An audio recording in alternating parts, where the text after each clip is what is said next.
Hi friends, good morning. Welcome to my YouTube channel. ಎಲ್ಲರೂ ಹೇಗಿದ್ರೆ ನಾನು ಚೆನ್ನಾಗಿದ್ದೀನಿ. ಇವತ್ತು ಬಂದು ಬುಧವಾರ. ಬೆಳಿಗ್ಗೆ ನಾಷ್ಟಕ್ಕೆ ಬಂದುಬಿಟ್ಟು ಪಲಾವ್ ಮಾಡಿದ್ದೆ ಫ್ರೆಂಡ್ಸ್. ಪಲಾವ್ ಅಂತೂ ತುಂಬ ಚೆನ್ನಾಗಿತ್ತು. ನಾಷ್ಟ ಮಾಡಿಕೊಂಡು ನಮ್ಮನೆಯವರು ಕೆಲ್ಸಕ್ಕೆ ಹೊರಟರು. ಕೆಲ್ಸಕ್ಕೆ ಹೋದ್ಮೇಲೆ ಇವತ್ತು ಬುಧವಾರ ಫ್ರೆಂಡ್ಸ್ ಪೂಜೆ, ದೇವ್ರ ಮನೆಯೆಲ್ಲ ಕ್ಲೀನ್ ಮಾಡ್ಕೊಬೇಕಲ್ಲ. ಫಸ್ಟು ನಾಷ್ಟ ಮಾಡ್ಕೊಂಡು ಹೋಗಿದ ತಕ್ಷಣ ನಾನು ನಾಷ್ಟ ಮಾಡ್ಕೊಂಡ್ಬಿಟ್ಟು ಈಗ ಕಿಚನಿಂದ ಕ್ಲೀನಿಂಗ್ ಸ್ಟಾರ್ಟ್ ಮಾಡ್ಕೊಂಡಿದ್ದೀನಿ. ಮೊದಲಿಗೆ ಸ್ಟವೆಲ್ಲ ಒರೆಸ್ಕೊಂಬೇಡ ಅಂತ, ಯಾಕಂದರೆ ನೆನೆ ನಾನ್ ವೆಜ್ ಮಾಡಿದ್ವಲ್ಲ. ನಾನ್ ವೆಜ್ ಮಾಡಿಲ್ಲ ಆದ್ರೂ ತೊಳ್ಕೊಳ್ತಾ ಇದ್ದೆ. ಯಾಕೆ ಅಂದರೆ ಪೂಜೆ ಮಾಡಬೇಕಲ್ಲ ಫ್ರೆಂಡ್ಸ್. 5 ದಿನ ಆಯಿತು ಪೂಜೆ ಮಾಡಿ. ಹಾಗಾಗಿ ಪೂಜೆ ಮಾಡ್ಕೊಳ್ಳೋಣ ಅಂತ ಕ್ಲೀನ್ ಮಾಡ್ಕೊಳ್ತೀವಿ. 6 ದಿನ ಆಯಿತು. ನೆನ್ನೆನೇ ದೇವ್ರ ಮನೆಯೆಲ್ಲ ಕ್ಲೀನ್ ಮಾಡಿ ಪೂಜೆ ಮಾಡಬೇಕಿತ್ತು. ನೆನ್ನೆ ಮಂಗಳವಾರ ಅಂದ್ಬಿಟ್ಟು ಕಲಶ ಕತ್ತರಿಸ್ಬಾರ್ದು ಅಂದ್ಬಿಟ್ಟು ಇವತ್ತು ಮಾಡ್ತಾಯಿದ್ದೀನಿ.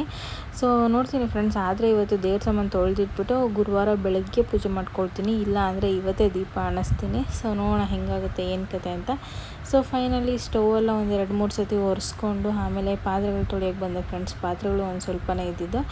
ಬೇಗ ಬೇಗ ತೊಳ್ಕೊಂಬೇಡ ಅಂತ ಪಾತ್ರೆ ತೊಳ್ಕೊಳ್ತಾ ಇದ್ದೀನಿ. ಪಾತ್ರೆ ತೊಳ್ಕೊಂಡು ಆಮೇಲೆ ಕಸ ಗುಡಿಸಿ ಮನೆ ಒರೆಸ್ಬಿಟ್ರೆ ಒಂದು ಅರ್ಧ ಕೆಲಸ ಮುಗಿಯುತ್ತೆ.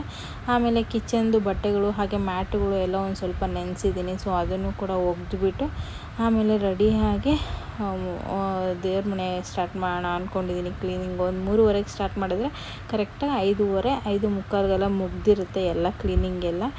ಆಮೇಲೆ ಕರೆಕ್ಟಾಗಿ 5:45, 6 ಗಂಟೆಗೆ ಪೂಜೆ ಮಾಡ್ಕೊಂಬಿಡ್ಬೋದು.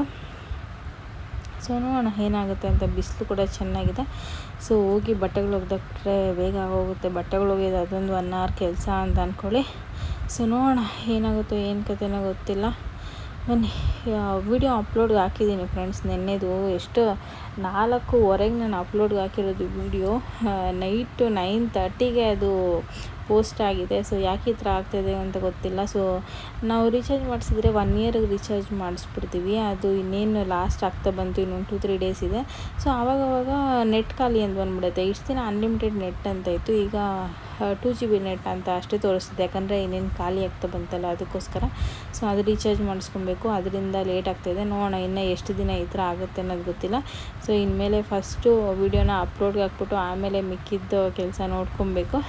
ನೋಡೋಣ ಏನಾಗುತ್ತೆ ಏನು ಕತೆ ಅಂದ್ಕೊಂಡು ಫೈನಲಿ ಪಾತ್ರೆಗಳೆಲ್ಲ ತೊಳೆದಿದ್ದಾಯಿತು. ಸಿಂಕು ಕೂಡ ತೊಳ್ಕೊಳ್ತಾ ಇದ್ದೀನಿ. ನಮ್ಮ ಮನೆಯವರು ನನಗೆ ಮೊಬೈಲ್ ರೀಚಾರ್ಜ್ ಮಾಡಿಸಿದ್ರೆ 1 ಇಯರ್ಗೆ ಮಾಡಿಸ್ಬಿಡ್ತಾರೆ. ನೋಡಬೇಕು ಈ ಸತಿನೂ 1 ಇಯರ್ಗೆ ಮಾಡಿಸ್ಬಿಡ್ತಾರೇನೋ. ಬನ್ನಿ ನೋಡೋಣ. ಫೈನಲಿ ಪಾತ್ರೆಗಳೆಲ್ಲ ತೊಳೆದು ಆಮೇಲೆ ಎಲ್ಲ ಕೆಲಸ ಮುಗಿಸಿ ಈಗ ರೆಡಿಯಾಗಿ ದೇವ್ರ ಮನೆ ಎಲ್ಲ ಕ್ಲೀನ್ ಮಾಡಿಕೊಂಡು ಫೋಟೋಗೆಲ್ಲ ಅರ್ಶಿನ ಕುಂಕುಮ ಇಟ್ಕೊಂಡಿದ್ದೀನಿ. ನೋಡಿ ಈ ಥರ ರೆಡಿ ಮಾಡ್ಕೊಂಡಿದ್ದೀನಿ. ಎಲ್ಲ ಫೋಟೋಗಳಿಗೂ ಅರ್ಶಿನ ಕುಂಕುಮ ಇಟ್ಕೊಂಡಿದ್ದೀನಿ. ಆಮೇಲೆ ದೇವ್ರ ಸಾಮಾನು ಅದಕ್ಕೂ ತೊಳ್ಕೊಂಡು ದೀಪಕ್ಕೆ ಎಣ್ಣೆ ಎಲ್ಲ ಹಾಕ್ಕೊಂಡು ಕಲಶ ಕೂಡ ರೆಡಿ ಮಾಡ್ಕೊಂಡಿದ್ದೀನಿ. ಫೈನಲಿ ದೇವ್ರ ಮನೆ ಹಿಂಗೆ ಕಾಣ್ತಾ ಇದೆ ಫ್ರೆಂಡ್ಸ್. ನೋಡಿ ಚೆನ್ನಾಗಿದೆ ಅಲ್ಲ. ನನಗಂತೂ ಸಿಕ್ಕಾಪಟ್ಟೆ ಇಷ್ಟ ಆಗುತ್ತೆ ನಮ್ಮ ಮನೆ ದೇವ್ರ ಮನೆ. ನಾನು ಜಾಸ್ತಿ ಹೂವು ಹಾಕಿಲ್ಲ. ಅದರಲ್ಲಿ ಈ ಥರ ಹೂವುಗಳು ಇಟ್ಟರೆ ನನಗೆ ಒಂಥರ ಖುಷಿ ಆಗುತ್ತೆ. ಫೈನಲಿ ದೇವ್ರ ಮನೆಯೂ ಎಲ್ಲ ಕ್ಲೀನ್ ಮಾಡಿಕೊಂಡು ಹಾಗೆ ಬಾಗಿಲಿಗೆ ಓಮು ಸ್ವಸ್ತಿಕೆಲ್ಲ ಬರ್ಕೊಂಡು ಫೈನಲಿ ಬಾಗಿಲ ಹತ್ರ ಈ ಥರ ಹಾಕ್ಕೊಂಡಿದ್ದೀನಿ. ಅದೇನೋ ಹಾಕೋದಕ್ಕೆ ಹೋದೆ, ಏನೋ ಆಯಿತು ಸರಿ ಅಂದ್ಕೊಂಡು ಫೈನಲಿ ಈ ಥರ ಹಾಕ್ಕೊಂಡಿದ್ದೀನಿ. ಕಮಲದ ಹೂವಂತೂ ಎನಿ ಟೈಮ್ ಇದ್ದೇ ಇರುತ್ತೆ ಬಾಗಿಲಲ್ಲಿ. ಅದನ್ನೇ ಹಾಕ್ಕೊಂಡು ಆಮೇಲೆ ಪೂಜೆ ಕೂಡ ಮುಗಿಸ್ಕೊಂಡೆ. ಪೂಜೆ ಮುಗಿಸಿದಾದ್ಮೇಲೆ ಧೂಪ ಹಾಕ್ಕೊಂಡ್ಬಿಡ್ತೀನಿ ಫ್ರೆಂಡ್ಸ್. ಧೂಪ ಹಾಕ್ಕೊಂಡ್ರೆ ಏನೋ ಒಂಥರ ನೆಮ್ಮದಿಯಾಗಿರುತ್ತೆ. ಫೈನಲಿ ಧೂಪ ಕೂಡ ಹಾಕಿದ್ದಾಯಿತು. ಅದು ಬರೀ ತೆಂಗಿನಕಾಯಿ ಚಿಪ್ಪಿದೆ ಫ್ರೆಂಡ್ಸ್. ಅದನ್ನು ಇದು ಮಾಡಿಕೊಂಡು ಪೌಡರ್ ಹಾಕ್ಬಿಟ್ರೆ ಈ ಥರ ಹೊಗೆ ಬರುತ್ತೆ. ಹಾಯ್ ಫ್ರೆಂಡ್ಸ್, ನೋಡಿದ್ರಲ್ಲ ದೇವ್ರ ಮನೆಯೆಲ್ಲ ಕ್ಲೀನ್ ಮಾಡಿ ಪೂಜೆ ಮಾಡಿ ಧೂಪ ಕೂಡ ಹಾಕಿದ್ದಾಯಿತು. ಪೂಜೆ ಮಾಡಿ ಧೂಪ ಹಾಕಿದ್ರೆ ಏನೋ ಒಂಥರ ನೆಮ್ಮದಿ ಮನಸ್ಸಿಗೆ. ಮನೆಯಲ್ಲಿ ಹೋಗಿ ಈ ಥರ ಇದ್ದರೆ ನಮ್ಮ ಮನೆಯವ್ರಿಗೆ ಆಗಲ್ಲ ಫ್ರೆಂಡ್ಸ್ ಧೂಪ ಹಾಕಿದ್ರೆ. ಅದಕ್ಕೆ ಹಾಕ್ಬಿಟ್ಟಿದ್ದೀನಿ. ಅವ್ರು ಬರ್ತಾರೆ. ಇವತ್ತು ಅವ್ರು ಕಟಿಂಗ್ ಮಾಡಿಸ್ಕೊಬರೋದಕ್ಕೆ ಹೇಳಿದ್ದೀನಿ. ಈಗ ಎಲ್ಲ ಕೆಲಸ ಮುಗ್ದಿದೆ. ಮನೆ ಕೂಡ ಎಲ್ಲ ಕ್ಲೀನ್ ಆಗಿದೆ. ಈಗ ಅಡುಗೆ ಮಾಡಬೇಕು ಫ್ರೆಂಡ್ಸ್. ಏನು ಅಡುಗೆ ಮಾಡೋದು ಗೊತ್ತಾಗ್ತಿಲ್ಲ. ಪನ್ನೀರ್ ಇದೆ, ಪರೋಟ ಇದೆ. ಪನ್ನೀರ್ ಬಟರ್ ಮಸಾಲ ಮಾಡೋಣ ಅಂದ್ಕೊಳ್ತಾ ಇದ್ದೀನಿ. ರೆಸಿಪಿ ಹೊಸ್ದಾಗಿ ಮಾಡ್ತಾಯಿದ್ದೀನಿ, ನಿಮ್ಮ ಜೊತೆ ಶೇರ್ ಮಾಡ್ಕೊಳ್ಳೋಣ ಅಂತ. ಬಟ್ ಗೊತ್ತಿಲ್ಲ ಏನು ಮಾಡ್ತೀನಿ ಅಂತ ಅಂದ್ಕೊಂಡು ನಮ್ಮ ಮನೆಯವ್ರಿಗೆ ಒಂದ್ಸತಿ ಕೇಳ್ತೀನಿ ಅವ್ರು ತಿಂತಾರ ಇಲ್ವೋ ಅಂದ್ಕೊಂಡು. ಕೇಳಿಬಿಟ್ಟು ಅವ್ರು ತಿಂತೀನಿ ಅಂದರೆ ಮತ್ತು ಅದನ್ನೇ ಮಾಡ್ತೀನಿ. ಬನ್ನಿ ಈಗ ಬೇಗ ಹೋಗಿ ಅಡುಗೆ ಮುಗಿಸ್ಕೊಳ್ಳೋಣ. ಟೈಮ್ ಒಂದು 6 ಗಂಟೆ ಆಗಿದೆ ಕರೆಕ್ಟಾಗೆ. ಪೂಜೆ ಎಲ್ಲ ಮುಗೀತು. ಇವಾಗಲೇ ಮಾಡಿಟ್ಬಿಡ್ತೀನಿ ಫ್ರೆಂಡ್ಸ್. ಯಾಕಂದರೆ ನಮ್ಮ ಮನೆಯವರು ಮಧ್ಯಾಹ್ನ ಊಟ ಮಾಡಿದಾರೋ ಇಲ್ಲೋ ಗೊತ್ತಿಲ್ಲ. ಯಾಕಂದರೆ ಈ ನಡುವೆ ಅವ್ರು ಬಾಕ್ಸ್ ತೊಗೊಂಡು ಹೋಗ್ತಾಯಿಲ್ಲ. ಬಂದಿದ್ದ ತಕ್ಷಣ ಆಮೇಲೆ ಹಾಕೊಡು ಅಂತಂದರೆ ಹಾಕೊಟ್ಬೇಡ ಅಂತ. ಬನ್ನಿ ಅವ್ರಿಗೆ ಫೋನ್ ಮಾಡಿ ಕೇಳಿಬಿಟ್ಟು ಬಟ್ ಅಂತ ಅಡುಗೆಗೆ ಇಡ್ತೀನಿ. ಏನು ಮಾಡ್ತೀನಿ ಅಂತ ನಿಮ್ಮ ಜೊತೆ ಶೇರ್ ಮಾಡ್ಕೊಳ್ತೀನಿ. ಸೊ ಫ್ರೆಂಡ್ಸ್, ಇದು ಎದುರು ಮನೆಯದು, ಅದು ಬೆಕ್ಕು ಮರಿಗಳಾಕಿದೆ ಅನಿಸುತ್ತೆ. ಇದು ಎರಡು ಮಾತ್ರ ಎನಿ ಟೈಮ್ ನಮ್ಮ ಮನೆ ಹತ್ರನೇ ಇರುತ್ತೆ ಫ್ರೆಂಡ್ಸ್. ಆದರೆ ಹಾಲು ಹಾಕಿದ್ರೆ ತಿನ್ನಲ್ಲ, ಬಿಸ್ಕೆಟ್ ಹಾಕಿದ್ರೆ ತಿನ್ನಲ್ಲ, ಇನ್ನೇನು ತಿನ್ನುತ್ತೋ ನನಗೆ ಗೊತ್ತಿಲ್ಲ ಇದು. ಸೊ ಎನಿ ಟೈಮ್ ಬಂದು ಬಾಗಿಲಲ್ಲೇ ಕೂತ್ಕೊಂಡು ಇರುತ್ತೆ. ಸೊ ಕರಿತಾ ಇರುತ್ತೆ ನೋಡಿ, ಎಷ್ಟು ಚೆನ್ನಾಗಿದೆ. ಅದಕ್ಕೆ ಬಟ್ಟೆಲ್ಲ ಇಟ್ಬಿಟ್ಟಿದ್ದಾರೆ. ಸೊ ಇದು ವೈಟದು ಮಾತ್ರ ಕಿಲಾಡಿ ಫ್ರೆಂಡ್ಸ್.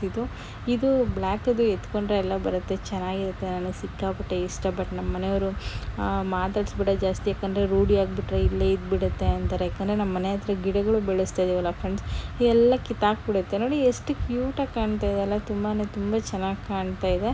ಸೊ ಫೈನಲಿ ಇದು ಎಲ್ಲ ಹೋದ್ವು. ಒಂದು ಸ್ವಲ್ಪ ಹೊತ್ತು ಆಟಾಡಿ ಆಮೇಲೆ ನಮ್ಮ ಮನೆಯವರು ಈರುಳ್ಳಿ ತರಬೇಕಿತ್ತು. ಈರುಳ್ಳಿ ತೊಗೊಂಬಂದು ಅದ್ರ ಜೊತೆ ಮಸಾಲೆ ಪುರಿ ತಂದಿದ್ದು ಫ್ರೆಂಡ್ಸ್. ಸೊ ಫೈನಲಿ ಮಸಾಲೆ ಪುರಿ ತುಂಬ ದಿನ ಆದಮೇಲೆ ಮಸಾಲೆ ಪುರಿ ತಂದಿದ್ರು, ತುಂಬ ಇಷ್ಟ ಆಯಿತು.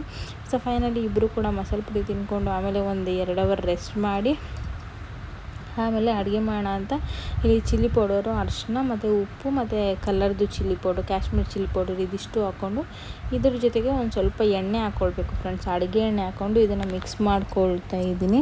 ಸೊ ಏನಕ್ಕೆ ಅಂದರೆ ಬದನೇಕಾಯಿ ಬರುತ್ತಲ್ಲ ಫ್ರೆಂಡ್ಸ್, ದೊಡ್ಡದು ಭರತ್ ಬ್ರಿಂಜಲ್ ಅಂತಾರೆ ಅದನ್ನು. ಸೊ ಅದನ್ನು ಕಟ್ ಮಾಡ್ಕೊಳ್ತಾ ಇದ್ದೀನಿ. ಅದರದ್ದು ರೆಸಿಪಿ ಮಾಡೋಣ ಅಂತ ನಮ್ಮ ಮನೆಯವರು ಇದನ್ನು ಮೊನ್ನೆ ನನಗೆ ಕಲಿಸಿದ್ರು ಫೋನಲ್ಲಿ ಎಲ್ಲೋ ನೋಡಿಬಿಟ್ಟು. ಸೊ ಅದೇ ಥರ ಮಾಡು ಅಂದ್ಕೊಂಡು ಸೊ ಫೈನಲಿ ಅದನ್ನೇ ಮಾಡ್ತಾಯಿದ್ದೀನಿ. ಸೊ ಈ ಥರ ಸ್ಲೈಸಾಗಿ ಕಟ್ ಮಾಡ್ಕೊಳ್ಬೇಕು. ಇದನ್ನು ಕಟ್ ಮಾಡಿಕೊಂಡು ಆ ಮಸಾಲ ರೆಡಿ ಮಾಡ್ಕೊಂಡಿದ್ವಲ್ಲ, ಸೊ ಇದಕ್ಕೆ ಮಸಾಲ ಸ್ಪ್ರೆಡ್ ಮಾಡಿಕೊಂಡು ಅದನ್ನು ಲೋ ಫ್ಲೇಮಲ್ಲಿ ಇಟ್ಕೊಂಡು ಬೇಯಿಸ್ಕೊಬೇಕು ಫ್ರೆಂಡ್ಸ್. ಒಂದು ಪ್ಯಾನಲ್ಲೋ ಇದರಲ್ಲಾದರೂ ಚೆನ್ನಾಗಿ ನೀಟಾಗಿ ಡೀಪ್ ಫ್ರೈ ಮಾಡ್ಕೊಳ್ಬೇಕು. ಆವಾಗ ಉಪ್ಪು ಖಾರ ಎಲ್ಲ ಹಾಕಿರ್ತೀವಲ್ಲ, ಅದೆಲ್ಲ ಫ್ಲೇವರು ಅದು ಬದನೇಕಾಯಿಗೆ ಹಿಡ್ದಿರುತ್ತೆ. ಸೊ ತುಂಬ ಚೆನ್ನಾಗಿರುತ್ತೆ. ಇದನ್ನು ಹಾಗೆ ಕೂಡ ಇನ್ನೂ ಬೇರೆ ಮಸಾಲ ಎಲ್ಲ ಹಾಕ್ಬಿಟ್ಟು ಬೇರೆ ಈ ಥರ ಫ್ರೈ ಮಾಡಿಬಿಟ್ಟು ರೈಸಲ್ಲಿ ತಿನ್ಕೊಬೋದು, ಅದು ಚೆನ್ನಾಗಿರುತ್ತೆ. ಬಟ್ ಇವತ್ತು ನಾನು ಫ್ರೈ ಮಾಡಿಕೊಂಡು ಅದಕ್ಕೆ ಇನ್ನೂ ಬೇರೆ ಒಗ್ಗರಣೆ ಕೊಡ್ತಾಯಿದ್ದೀನಿ. ಸೊ ಅದು ಕೂಡ ಚೆನ್ನಾಗಿತ್ತು, ತಿನ್ಬೋದು ಫ್ರೆಂಡ್ಸ್. ತುಂಬ ಚೆನ್ನಾಗಿತ್ತು. ನಮ್ಗೆ ಫಸ್ಟ್ ಟೈಮ್ ಮಾಡಿರೋದು, ಆದರೂ ಇಷ್ಟ ಆಗಿತ್ತು. ನೋಡಿ ಈ ಥರ ಚೆನ್ನಾಗಿ ಫ್ರೈ ಮಾಡ್ಕೊಳ್ತಾ ಇದ್ದೀನಿ. ಇದನ್ನು ಹೈ ಫ್ಲೇಮಲ್ಲಿ ಇಟ್ಕೊಂಡು ಫ್ರೈ ಮಾಡಬಾರ್ದು ಫ್ರೆಂಡ್ಸ್, ಯಾಕಂದರೆ ಖಾರದ ಪುಡಿ ಹಾಕಿರ್ತೀವಲ್ಲ, ಖಾರದ ಪುಡಿ ಬೇಗ ಸೀದೋಗ್ಬಿಡುತ್ತೆ ಅದು. ಸೊ ಈ ಥರ ಲೋ ಫ್ಲೇಮಲ್ಲಿ ಇಟ್ಕೊಂಡೆ ಫ್ರೈ ಮಾಡ್ಕೋಬೇಕು. ಸೊ ಫೈನಲಿ ನಂದು ಫ್ರೈ ಮಾಡಿದ್ದಾಯಿತು. ಈಗ ಇನ್ನೊಂದು ಇಂಗ್ರೀಡಿಯೆಂಟ್ಸ್ ಮಾಡ್ಕೋಬೇಕು. ಅದಕ್ಕೆ ಮೊಸರು, ಜೀರಿಗೆ ಪುಡಿ, ಧನಿಯಾ ಪುಡಿ, ಖಾರದ ಪುಡಿ ಹಾಗೆ ಉಪ್ಪು ಇದಿಷ್ಟು ಹಾಕ್ಕೊಂಡಿದ್ದೀನಿ. ಹಾಗೆ ಒಂದು ಸ್ವಲ್ಪ ಗರಂ ಮಸಾಲೆ, ಇದಿಷ್ಟನ್ನು ಮಿಕ್ಸ್ ಮಾಡ್ಕೊಳ್ಬೇಕು ಚೆನ್ನಾಗೆ. ಸೊ ನೀವು ಮಿಕ್ಸಿಯಲ್ಲಿ ಬೇಕಾದ್ರೆ ಹಾಕ್ಕೊಂಡು 1 ನಿಮಿಷ ಇದು ಮಾಡ್ಕೊಳ್ಬೋದು. ಸೊ ಈ ಥರ ಮಿಕ್ಸ್ ಮಾಡಿಕೊಂಡು ಆಮೇಲೆ ಅದೇ ಕಡಾಯಿಗೆ ಫ್ರೈ ಮಾಡ್ಕೊಂಡಿದ್ನಲ್ಲ, ಅದೇ ಕಡೆಗೆ ಅದರಲ್ಲೇ ಎಣ್ಣೆ ಇರುತ್ತೆ, ಅದಕ್ಕೆ ಒಂದು ಸ್ವಲ್ಪ ಜೀರಿಗೆ ಹಾಕ್ಕೊಳ್ತಾ ಇದ್ದೀನಿ. ಜೀರಿಗೆ ಹಾಕ್ಕೊಂಡು ಕರಿಬೇವು ಹಾಕ್ಕೊಂಡು ಈಗ ಮೊಸರು ಇದು ಮಿಕ್ಸ್ ಮಾಡ್ಕೊಂಡಿದ್ವಲ್ಲ ಅದನ್ನು ಹಾಕ್ಕೊಳ್ತಾ ಇದ್ದೀನಿ. ಇದನ್ನು ಹಾಕ್ಕೊಂಡು ಮೊಸರು ಹಾಕಿದ್ಮೇಲೆ ಜಾಸ್ತಿ ಹೊತ್ತು ಬೇಯಿಸ್ಬಾರ್ದು ಫ್ರೆಂಡ್ಸ್, ಅದು ಒಡೆದೋದಂಗೆ ಆಗೋಗುತ್ತೆ.